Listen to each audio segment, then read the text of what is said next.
Malinaw po yun mga kapatid.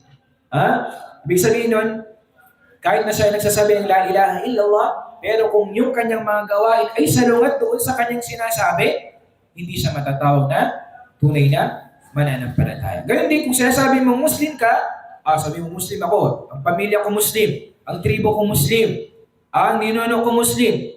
Pero yung gawa mo at mga salita mo ay salungat sa gawain ng tunay na Muslim, hindi ka matatawag na tunay na mananampalataya sa Allah subhanahu wa ta'ala.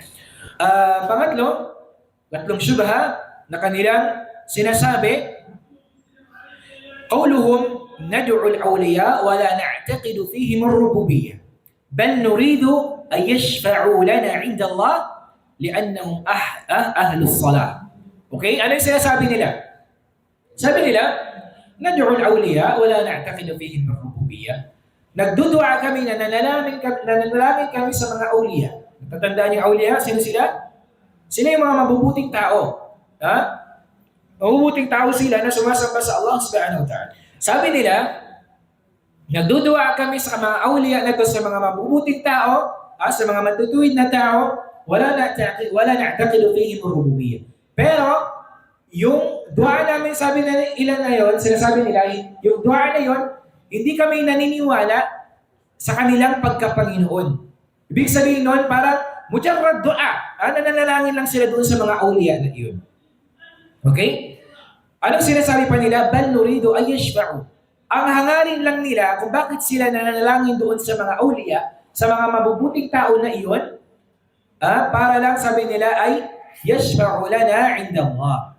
Ang nais lang nila para doon sa Day of Judgment, sa kabilang buhay, okay?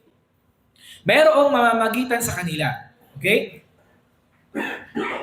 Merong mamamagitan sa kanila doon sa kabilang buhay.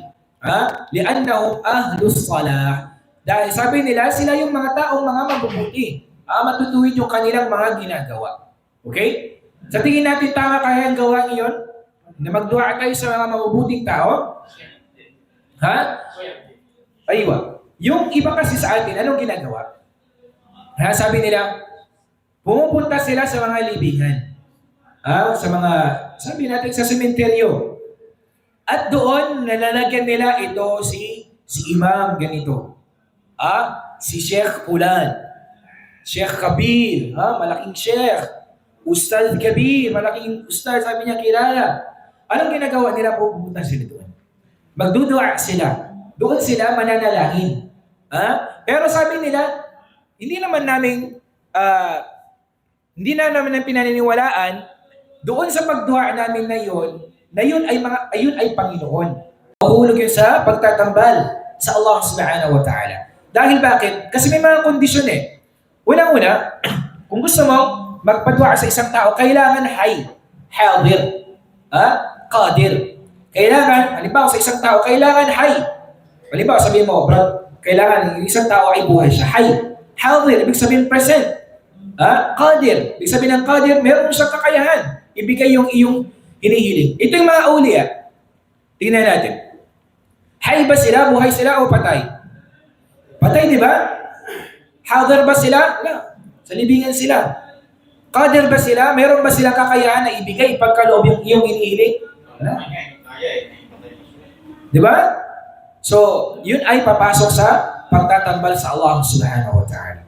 Yung hinihiling nila na yun, hindi yung kailanman maibibigay. Kahit na siguro, hindi sila malilinig ng mga patay doon, kahit magkamit pa sila ng 1,000 mga speaker at trompa para sabi marinig kami ng mga awliya na iyon.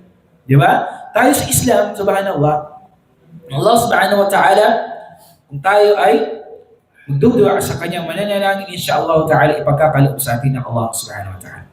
Huwag natin tularan yung iba na ang nangyari kasi sa atin, lalo na sa mga kauman, sa mga lugar ng maraming mga Muslim, subhanallah, ang nangyari kasi sa atin is taklidi, yung gaya-gaya na lang. Kung ano yung sabi ng ginawa ni ama, ni tatay, yun na rin. Kung ano ginawa to say pa-imam, kasi tawag may mga born Muslim ba dito, lalo sa mga kwan? Anong ginawa ni pa-imam, okay na yun. magganon-ganon, okay na yon. Sunod-sunod na lang. Dahil sa kawalan sa kaalaman sa Islam. Ha? Kung anong sabihin ni Pa Imam, khalas, kaliwali, sunod. Ha? Tayo hindi ganun sa Islam, hindi tayo sunod-sunuran. Kung alam natin mali, bakit natin susundin? Di ba? Mayroon tayo, binigyan tayo ng Allah subhanahu wa ta'ala ng isip para pag-aralan ng Islam. Para alamin kung ano yung tama at mali. Alamin kung ano yung itinuro sa atin ng mahal na propeta sallallahu alaihi wasallam. Para alamin kung ano yung mga mahdurat, ano yung mga bagay na ipinagbawal sa atin ng Allah subhanahu wa ta'ala. Para kung ano yung limitasyon natin sa Islam. Di ba? Ang Islam kompleto na. Ha? Ang propeta sallallahu alaihi wasallam, ma taraka khairan illa dalla al-ummata alayh. Ang propeta sallallahu alaihi wasallam, hindi niya iniwan yung umma na ito, maliban na itinuro niya sa atin. Ha? Tinuro niya sa atin kung ano yung mga mabubuting mga bagay. 10 minutes.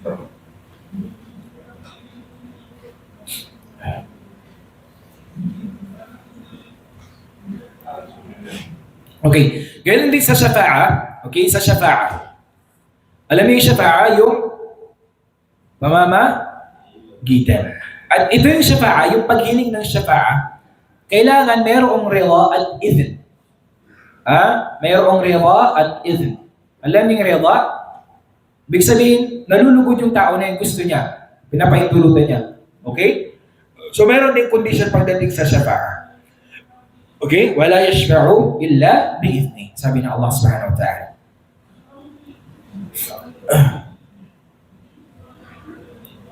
Tayyib.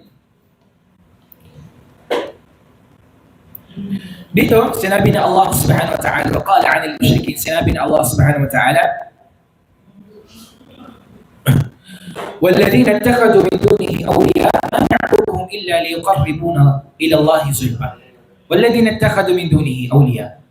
Sabi ng Allah subhanahu wa ta'ala, at sila yung mga ginawa nilang اتخذوا من دونه أولياء. Yung mga awliya ginawa nilang doon sila naghihingi ng kanilang mga pangangailangan. Ma na'buduhum illa liqarribuna ila Allah zulfa. Hindi kami humihiling doon, hindi kami lumalapit sa kanila, ay hindi kami gumagawa, hindi namin ginagawa ito maliban na lang na ikakalapit namin sa Allah subhanahu wa ta'ala. Para bagang ginawa nilang wasita. Alam niyo yung wasita? Parang yun yung gagawin nilang tagapamagitan para sila ay mas mapalapit sa Allah subhanahu wa ta'ala. Ganon din sinabi ng Allah, وَيَعْبُدُونَ مِنْ دُونِ اللَّهِ مَا لَا يَضُرُّهُمْ وَلَا يَنْفَعُهُمْ وَيَقُولُونَ هَؤُلَاءِ شُفَعَاؤُنَا عِنْدَ اللَّهِ. Sabi na Allah sa mga musyrikun na ito, وَيَعْبُدُونَ مِنْ دُونِ اللَّهِ. Sumasamba sila liban sa Allah. Sa mga ribulto o ano pa man, mga inanyuang mga bagay, sumasamba sila doon, مَا لَا يَضُرُّهُمْ. Itong mga sinasamba nila na ito, لَا يَضُرُّهُمْ. Hindi makapagbibigay sa kanila ng pinsala. Hindi makapagbibigay sa kanila ng sakit, mga sakuna, at ano pa man. Wala yanfa'uhum. Gayun din itong mga sinasamba nila na ito, mga ribulto, mga ulya, at iba pa, hindi ito magbibigay sa kanila ng anumang mga kabutihan. Hindi makapagbibigay ng kanilang pangangailangan. Kayamanan nila, kung gusto nila magkaroon ng ari-arian, kung gusto nila magkaroon ng maraming asawa, o ano pa man, o magkaroon ng maraming dhurriya, ng mga anak. Okay? Hindi yan sa kanila maibibigay. Hindi sa kanila magbibigay ng benepisyo. وَيَقُولُونَ هَؤُلَاءِ شُفَعَاؤُنَا عِنْدَ اللَّهِ. At sinasabi nila, ito, ang mga sinasamba namin na ito, ay para lamang, hinihilingan namin, dinudwaan namin, para lamang mag-syufa'a, mamamagitan sa amin doon sa Allah subhanahu wa ta'ala sa araw ng paghuhukom. Okay?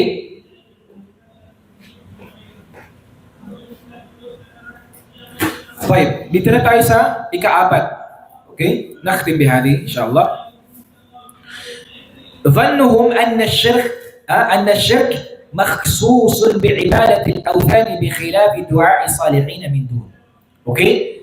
طيب. Tandaan niyo ito. Sinasabi nila yung dhan nila, alam niyo yung dhan?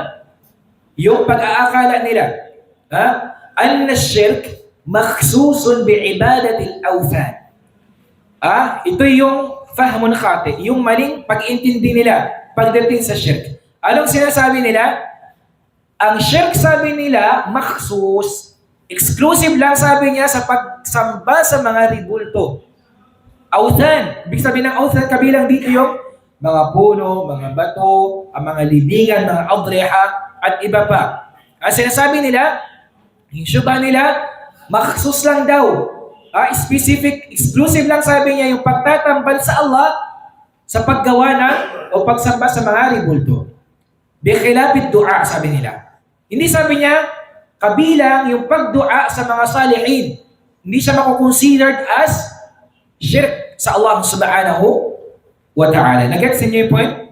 Akala nila na yung pagtatambal sa Allah, itong pagtatambal sa Allah, yung shirk na ito, naka-specific lang siya sa pagsamba natin, pagpapaterapa natin, pagsusujud natin sa mga ribulto, mga kahoy, o ano pa man. Okay? Hindi nila sinama yung pagdudua, panalangin sa mga mabubuting tao. Okay? Yun yung kanilang mali doon sa pag-unawa patungkol sa shirk. Bagkus ang dua, huwag ibada. Ibada ito. Ang dua, ibada. Di ba? Pagsamba ito sa Allah subhanahu wa ta'ala. Okay? At gayon din, mayroon ding mga, katulad sa panahon ni Propeta Nuh alayhi salatu wasalam, dahil sa pagdua nila sa mga salihun, yung umpisa, sabi nila, nangyari ito sa panahon ni Propeta Noah. Ang sinasabi nila una, gagawa lang tayo ng parang kwan nila para maalala natin yung kabutihan nila. Yun yung start. Hanggang sa al-ghulu fi salihin, sumubra yung kanilang pagta'zim, pagdakila doon sa mga mabubuting tao na yon, hanggang sa anong nangyari? Sinamban nila yung mga salihun na yun. Lat, wal Uzza, nabanggit sa surat An-Nur. Itong mga pangalan ng mga salihun, mga mabubuting tao. Kaya, Islam, anumang bagay, ibtidaan, umpisa, na magiging dahilan ng hahantong sa shirk, pagtatambal sa Allah, hindi ito pinapahintulot. At hindi lang yun actually, sa lahat ng bagay, anumang bagay na magiging wasila, magiging way na makakagawa ka ng kasalanan sa Allah, ito ay maigpit ng pinagbabawal. Ano ilan sa mga halimbawa? Sinabi na Allah subhanahu wa ta'ala, kabilang sa mga kabairul dhunub, wala taqrabu zina. Ano ibig sabihin niya? Huwag nyo lapitan ang, hindi sinabi na Allah, wala tazni. Ang sinabi niya, wala taqrabu. Huwag nyong lapitan. Hindi niya sinabi, huwag kayong mga lonya. Huwag nyong lapitan, sabi niya. Ano ibig sabihin nun? Ibig sabihin nun, lahat ng wasail, lahat ng way, paraan na maaring humantong kayo sa bagay na iyon, inyong layuan. Tingnan natin, di ba? Subhanallah. Yung Allah nagbigay sa atin ng tahrir, ng warning sa atin, na anumang bagay na maaring maging way na aabot tayo sa ganong bagay, pinagbabawal din ng Islam sa atin. Okay? Alam nyo na yun, di ba? Ano na sa mga kalalakihan. Di ba? Kung alam nyo na maaring maging hantong yun ng kasalanan sa Allah, iwasan mo na yun. Halimbawa, pagkakaroon ng kaibigan, Masya Allah, mabuting kaibigan, pero yung kaibigan mo na yun, na maaring magdulot sa iyo ng kasamaan, maaring maghila sa iyo sa paggawa, pagtatambal sa Allah, layuan mo iyon. Dahil maaring siya ay maging way na ikaw ay makagawa ng kasalanan sa Allah subhanahu wa ta'ala. At ito ay mutabbak. Ibig sabihin, pwede itong i-apply sa lahat ng bagay. Wallahu ta'ala alam. Sallallahu ala nabiyyina Muhammad wa ala alihi wa sallam.